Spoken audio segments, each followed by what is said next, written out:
Young age में जब भी हम कोई डाइट प्लान में जाते हैं या वर्कआउट करते हैं बहुत अच्छा रिजल्ट आता है।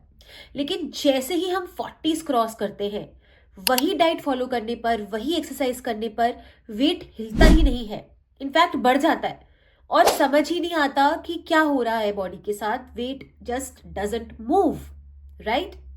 Hi, I'm dietitian Mahi Kaur. By profession, I'm a clinical dietitian and women's health expert, specifically working with hormonal imbalances and other health issues related to females and fertility issues as well. My approach is very simple: work inside to get outer results. So I normally focus with mindful eating, body movements like somatic therapy, and other yogic therapies as well. I work with the strength training as well, incorporating that in my movement workouts and healing. So I believe emotional healing is really important to get good health going. So coming back to the topic, perimenopausal weight gain, ये एक social issue बन गया है, ये बहुत बड़ा concern है सारी फीमेल्स के लिए। They are stuck and today I will talk about 4 main hormones जो इसको ड्राइव करते हैं, आपकी इस पेरीमेनोपॉजल वेट गेन को, और कैसे हम इसको ठीक कर सकते हैं। बट अगर आप वही डाइट फॉलो कर रहे हो जो आप पहले करते थे, या वही एक्सरसाइज लगे हुए हो, एक्सेसिव वर्कआउट्स और लो कार्ब डाइट फॉलो कर रहे हो so that you lose that weight, it will not help you. So you have to change your diet, you have to change the way you look at your body. तो सबसे पहले तो stop thinking कि मुझे उस पुरानी jeans में, उस पुराने ड्रेस में फिट होना है, मुझे अपनी शादी वाली ड्रेस पहननी है तो आई विल फील अलाइव, तो I will feel myself, because that's what we want, right? But our main goal is not to fit in that jeans because you are not that older self. तो पहले तो आप ये बिल्कुल दिमाग से निकाल दो कि हम वो करने वाले। Now coming back to 4 main problems जो हॉर्मोन्स हमें देते हैं, तो आप करने से पहले सब्सक्राइब कर लें और ज़रूर वीडियो को शेयर करें अगर आपको लगता है किसी के लिए बहुत इंपॉर्टेंट है जानना जो वेट लूज़ नहीं कर पा रहा है। और सब्सक्राइब करना मत भूलें। ऐसी ही वीडियोस मैं आपको भेजती रहूँगी और आपको टिप्स देती रहूँगी सो that you have vibrating high vibrating health and fitness. So let's start. मेरा पहला कंसर्न जो हमारा है वेट गेन का, आपने देखा होगा जैसे ही आप पेरीमेनोपॉजल स्टेज पे आते हो, 40s में आते हो, your body starts storing more fat around your बेली। हमारे हाथ और पैर पतले हो जाते हैं लेकिन पेट नहीं जाता। तो इसके ही पीछे काफ़ी सारे हॉर्मोन्स हैं एंड मैं 4 हार्मोन डिस्कस करूंगी। पहला रीज़न है ईस्ट्रोजन हार्मोन। जैसे ही हम 40s क्रॉस करते हैं, इनफैक्ट 35 के बाद ही ईस्ट्रोजन हार्मोन डिक्रीज होने लग जाता है। Estrogen hormone is very important for females. जैसे मेल्स के लिए टेस्टोस्टेरॉन होता है, वैसे ही फीमेल्स के लिए ईस्ट्रोजन होता है, या आपकी मेंस्ट्रुअल साइकिल को रेगुलेट करता है। सबसे ज़्यादा इंपॉर्टेंट, ये आपकी बोन हेल्थ को अच्छा रखता है, आपकी बॉडी के मसल मास को अच्छा रखता है, आपकी स्किन, आपके बाल, आपके थायराइड हार्मोन को अच्छा रखता है। बट जैसे ही डिक्लाइन होता है, बॉडी में बहुत सारे चेंजेस आते हैं, बॉडी में वीकनेस आती है, मसल मास कम होता है, स्किन में एजिंग दिखती है, बाल झड़ने लगते हैं, हॉट फ्लशेज होते हैं, सबसे ज़्यादा प्रॉब्लम आती है, बेली फैट दिखने लगता है, क्योंकि ईस्ट्रोजन आपके फैट को रेगुलेट करता है। जब हमारी बॉडी में ईस्ट्रोजन कम होता है, बॉडी फैट सेल्स ज़्यादा प्रोड्यूस करती है, क्योंकि fat cells are they mimic estrogen. They are weak form of estrogen. So body tries to increase your estrogen or balance your estrogen by storing that fat. तो वो आपको fat loose नहीं करने देती है, वो आपके बेली एरिया में और फैट को एक्यूमुलेट करती है सो दैट ईस्ट्रोजन बैलेंस हो सके। So this is the way your body is trying to protect you, right? But हम कोशिश करते हैं कि एक्सेसिव एक्सरसाइज करें, डाइट करें ताकि वो फैट हटा दे, बट ये एक नेचुरल मैकेनिज्म है, इसीलिए हम अराउंड बेली फैट स्टोर करने लगते हैं। Second is insulin resistance. As estrogen declines in your body becomes more prone to insulin resistance. यानी कि you will be more prone to type 2 diabetes, hypertension, blood pressure and even heart diseases. It will also cause weight gain, especially around your belly, because insulin and fat storage are directly related, और insulin को हम fat storage hormone भी कहते हैं। तो इसीलिए आपको insulin spikes throughout the day कम होने चाहिए, यानी कि आपका ब्लड शुगर ज्यादा अप एंड डाउन नहीं होना चाहिए। जितना ज्यादा वो स्पाइक होगा उतना ज्यादा इंसुलिन रेजिस्टेंस बढ़ता जाएगा और आपको डायबिटीज, कोलेस्ट्रॉल, हाइपरटेंशन होने के चांसेस बढ़ जाते हैं, जिसकी वजह से वेट गेन भी होता है, and that is the problem, you are not able to lose weight. Third hormone is testosterone hormone, ये भी डिक्लाइन होता है। फीमेल्स के लिए ये मेल हार्मोन भी बहुत जरूरी है, क्योंकि ये आपके मसल मास को मेंटेन करता है, आपकी एनर्जी लेवल्स को, आपके मेटाबॉलिज्म को स्ट्रांग रखता है। जैसे ही ये भी डिक्लाइन होने लगता है, आपका मसल मास गिरता है, आपका एनर्जी लेवल्स गिरते हैं, you feel tired, fatigue, metabolism weak हो जाता है, आपका बेस मेटाबॉलिज्म कम हो जाता है, यानी कि जितना आप पहले खाते थे और वेट गेन नहीं करते थे, अब उतना ही खा रहे हो बट स्टिल वेट गेन कर रहे हो। दैट इज द प्रॉब्लम, आपका टेस्टोस्टेरोन गिरता जा रहा है, that is the reason. Fourth is cortisol hormone, and cortisol hormone triggers visceral fat in your body. Visceral fat is basically your fat around your organs. हमारी body में दो fat होते हैं, एक होता है सबकुटेनियस फैट, एक होता है विस्रल फैट। सबकुटेनियस फैट जैसे हमारी चमड़ी है, ये हमारा स्किन है, इसके नीचे जो फैट होता है दैट इज सबकुटेनियस फैट, और विस्रल फैट होता है जो हमारे ऑर्गन्स के अराउंड जमा होता है। और हमारे सारे ऑर्गन्स कहाँ हैं?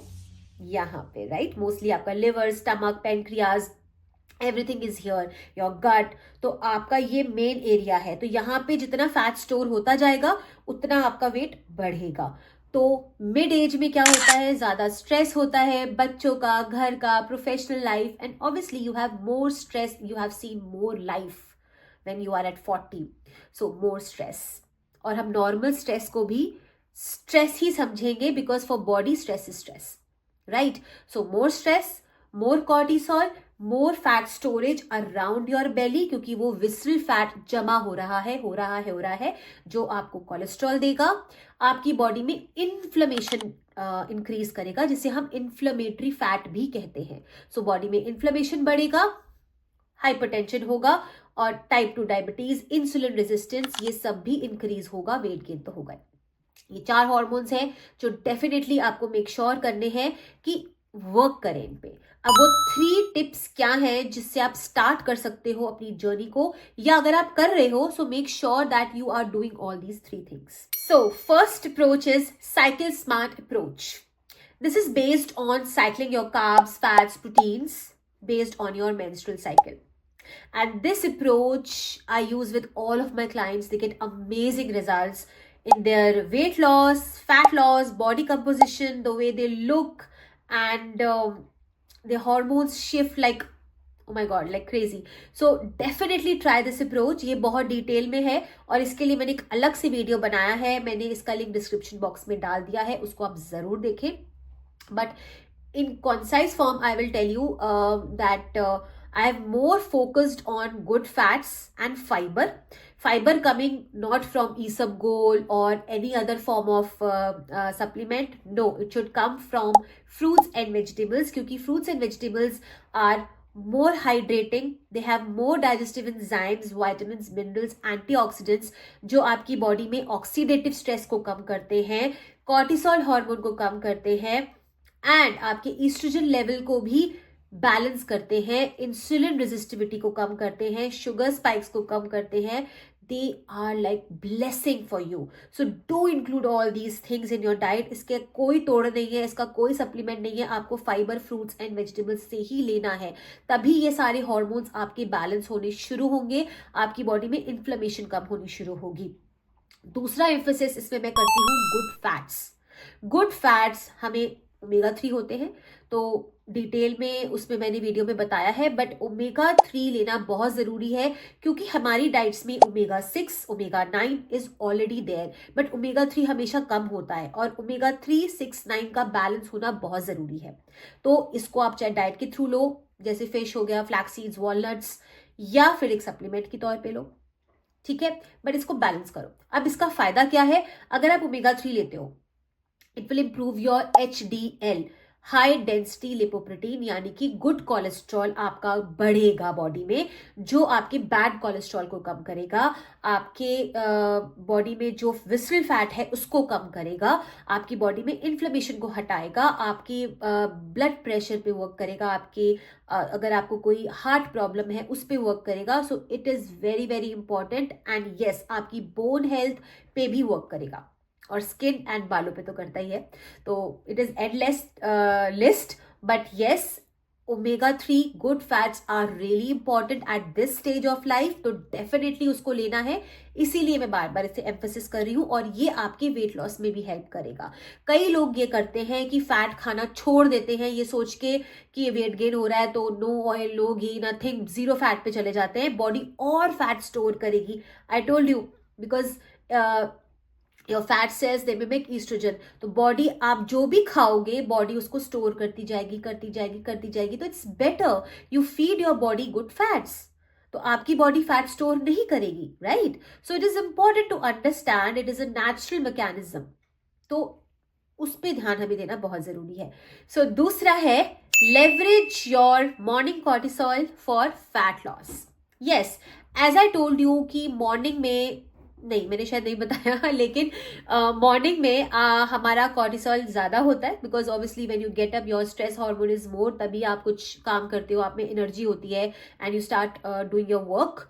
सो use that cortisol for your fat loss. यानी कि अगर मॉर्निंग टाइम पे आप ब्रेथ वर्क करेंगे या एक मॉर्निंग वॉक पे जाएंगे, अपनी बॉडी को रिलैक्स करेंगे, तो आपका जो विसरल फैट है वो कम होगा, right? So you have to work on that as well. उसमें कोई एग्रेसिव वर्कआउट या कार्डियो या फिर डाइट हेल्प नहीं करेगा. More of breath work, relaxation will help you better. So morning routine में आप जरूर अपनी मॉर्निंग वॉक्स डालें. योगा हो सकता है, स्ट्रेचिंग हो सकता है, ब्रेथ वर्क हो सकता है, and even cardio if you want to, but it is important to do any movement to use that cortisol for your fat loss. Third one is focusing on lower body strength training.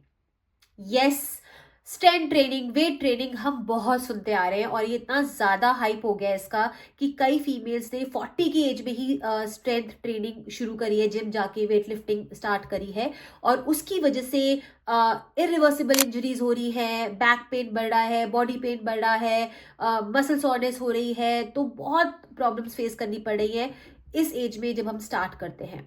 लेकिन यहाँ पे मैं आपको ये emphasis करूंगी कि I am not asking you to do weight training right now. I'm asking you to focus on strength training. Weight training तो हो गई, आप वेट उठा के डंबल कर रहे हो, सब कुछ कर रहे हो. स्ट्रेंथ ट्रेनिंग होता है आपकी बॉडी में कितनी एंड्योरेंस एंड स्ट्रेंथ है. For example, if you are 80 kg, आप कितनी देर एक प्लैंक लगा लोगे, कितनी देर तक आप पुशअप मार लोगे. शायद एक भी पुशअप नहीं मार पाओगे, या फिर प्लैंक शायद कुछ सेकंड्स के लिए कर पाओगे. दैट मीन्स कि आप अपनी बॉडी वेट को होल्ड ही नहीं कर पा रहे हो. सीढ़ियां चढ़ते चढ़ते हांफने लग जाते हैं. That is the strength. आपकी बॉडी में स्ट्रेंथ ही नहीं है उस वेट को कैरी करने के लिए, तो अलग से आप क्या वेट उठाएंगे. सारी फीमेल्स दिन में काम करती हैं, झुक के काम करती हैं, कुछ आप पिक करते हो या कुछ आप पकड़ के हैवी चीजें लेके आते हो, तो आपकी रिस्ट में स्ट्रेंथ होनी चाहिए, आपके बाजुओं में स्ट्रेंथ होनी चाहिए, आपकी लेग्स में स्ट्रेंथ होनी चाहिए, क्योंकि हम सारा दिन घर का काम करते हैं, खड़े होके झुकना बैठना, जिसकी वजह से बैक पेन शुरू हो जाता है, स्काइटिका पेन शुरू हो जाता है, कार्पस टनल हो जाता है. ये सारी प्रॉब्लम्स क्यों होती है? क्योंकि स्ट्रेंथ ही नहीं है हमारी बॉडी में, हमें पता ही नहीं है कि इस पे काम करना है. पूरा दिन झुकेंगे, बैक पेन होगा ऑब्वियसली, और वो बढ़ जाएगा जैसे ही आपको हार्मोनल शिफ्ट और पेरीमेनोपॉज आएगा. हम काम ही नहीं कर पाते हैं, पैरों में दर्द, घुटनों में दर्द, और आपके मतलब पैरों के नीचे भी पेन होना शुरू हो जाता है हल्का हल्का. All because there is no strength on your lower legs, on your lower part of the body. तो आप अगर स्टार्ट कर रहे हो अपनी जर्नी या कर चुके हो, यू आर ऑन प्रोग्राम जहां पे आप अपने वेट पे फोकस कर रहे हो, so make sure that you focus on your lower body. उसकी स्ट्रेंथ पे काम करो, जैसे लंजेस हैं, स्क्वाट्स हैं, प्लैंक्स हैं, आपको इवन स्टेयरकेस है और काफ रेजेस हैं. ये सब करना बहुत जरूरी है, सो that you build that strength in your legs. और जब आपकी लेग्स में स्ट्रेंथ आएगी, लेग्स की मूवमेंट ज्यादा होगी, तो आप इमेजिन करो आपके पेल्विक रीजन जहां पे आपका यूट्रस है वहां पे आपकी स्ट्रेंथ बढ़ेगी, आपकी ब्लड सर्कुलेशन वहां पे बढ़ेगी, and that will help you to lose belly fat, क्योंकि आपकी लोअर स्ट्रेंथ बढ़ रही है तो जो आपका अपर फैट है वो लूज होना शुरू हो जाएगा, आपका बॉडी शेप में आना शुरू हो जाएगा। सो एब्स की जगह, क्रंचेस की जगह, स्टमक एक्सरसाइजेस की जगह आप लोअर बॉडी की स्ट्रेंथ पे काम करो।